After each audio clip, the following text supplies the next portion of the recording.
Please welcome to the stage Carlie Booz, housing advocate, attorney, nerd. It's true. I've been a housing advocate for almost 20 years now, having started as a teeny tiny baby navigating my first housing bubble. And over the years, I've been an attorney representing homeowners.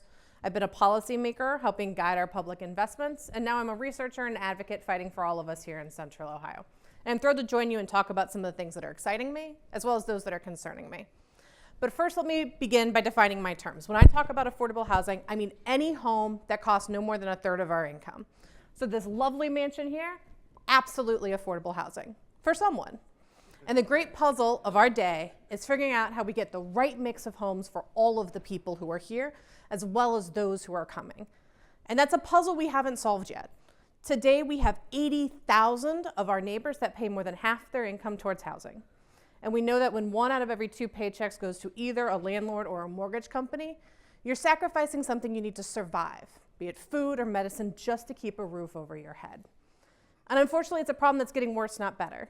Just to keep up with the pace of growth, we should be building between 15 and 20,000 homes a year, and even in our best years, we're doing barely half of that. So we're digging this hole deeper and deeper. And it's among the reasons that we now have only 26 homes for every 100 extremely low-income families who need it. So when you think about those who are at the bottom of our economic ladder, our retirees, disabled households, individuals who are working full-time but only at minimum wage, 75% of our housing need goes unmet every single day. And it's why we are seeing more evictions and more homelessness and more lost potential than ever before.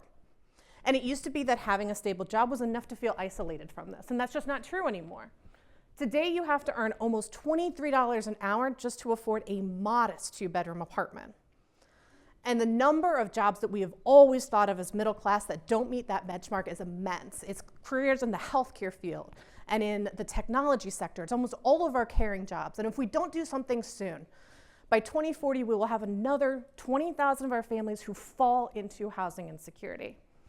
So by the time my 3rd grader is graduating college, he could be facing a housing market that looks more like California than Columbus. And we're not the first to go through this. We are roughly where Portland was 20 years ago. We are roughly where Austin was 15 years ago. We know what it looks like to fail to get ahead of this problem. But we also have something that none of those other cities had. We got the capacity. We got the elected officials who absolutely get it. And we got the voters who are pushing them to put housing first, and the technical experts who know how to do it. Just look what we've already done. Last year, the city of Columbus began a process to update its 70-year-old zoning code. The zoning code that was written before the civil rights movement, before the women's rights movement, a zoning code that was adding housing costs and taking away housing choices. And in just the first phase, they replaced it with the most transit-oriented, equitable code in the country. And because housing wasn't broken by one policy and it won't be solved by one policy, they're complementing that with a sustainable investment in our housing infrastructure. Last year, the bond program created or preserved over 700 affordable homes in our community. And these things are exciting. But it's not just government who's innovating. Take a look at Resiliency Bridge, a public-private partnership that blends workforce training with affordable housing to help communities and families achieve economic mobility. First year of the program, right? Pilot year, first year out the gate, the average family saw a 10-fold increase in income in less than a year. So imagine your paycheck and then stick a 0 on the end of it. That kind of power, that kind of innovation catches eyes. And I think it was among the things that caught the eye of the Federal Home Loan Bank when they reached out to Convergence Columbus and said, we want to partner with you to create a down payment assistance program for first-generation home buyers. $5 million investment only available in Franklin County, and it's closing our housing gaps as well as our equity gaps. And these things are the seeds of change. This is why I know Central Ohio can absolutely solve this problem, but there is something standing in our way. You can call it fear, you can call it hate, but you gotta call it NIMBY.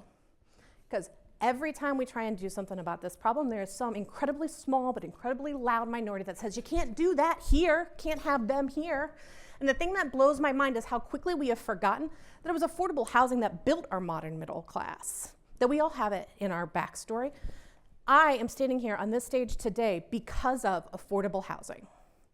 Consider that when I was 8.5 months pregnant, a great time to move, by the way, my husband and I bought our first home. We used an FHA mortgage. We used OFA's tax credit program, and for the first couple years, we deducted our interest payments on our taxes. Those are 3 forms of government-subsidized affordable housing. But when we moved in, there were no crowds on our front stoop claiming we were a threat to the neighborhood's character. There were no long and demeaning public hearings debating whether or not my receipt of these programs would make me devalue hard work. And that's because for some of us, housing is a handout. But for others, those in our metaphorical backyard, it's a handout. And history hasn't been any kinder to this irony too.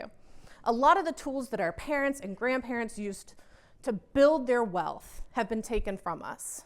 I was born into a duplex. My dad rented one apartment to our cousins. They got an affordable rent. In exchange, he got savings for retirement and college. That home was foundational to my identity, and it would be illegal in my neighborhood. And it would be illegal in almost all of yours. Go back a generation. My grandparents, Ed and Mimi, they lived in what we would call an accessory dwelling unit. Took a single family house, subdivided it into an intergenerational home. It's how a retired carpenter and a tow truck driver could both provide for their families. But again, that's illegal in my neighborhood, and it's illegal in almost all of yours. We're standing here today with a choice of whether or not to let this problem fester, whether to go the way of the Portlands and the Austins, or to stop this and give to our children the world our parents wanted to give to us, one without housing insecurity. And that's a vision that I believe in. And I know that if we all stand up and we all tell our housing stories, that's a world that we can have.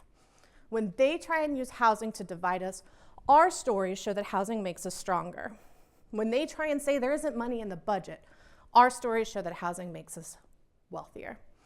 And when they say you can't do that here, our stories show that we have before and we can again. And if you join me in telling your story, we can give that to our children. Thank you.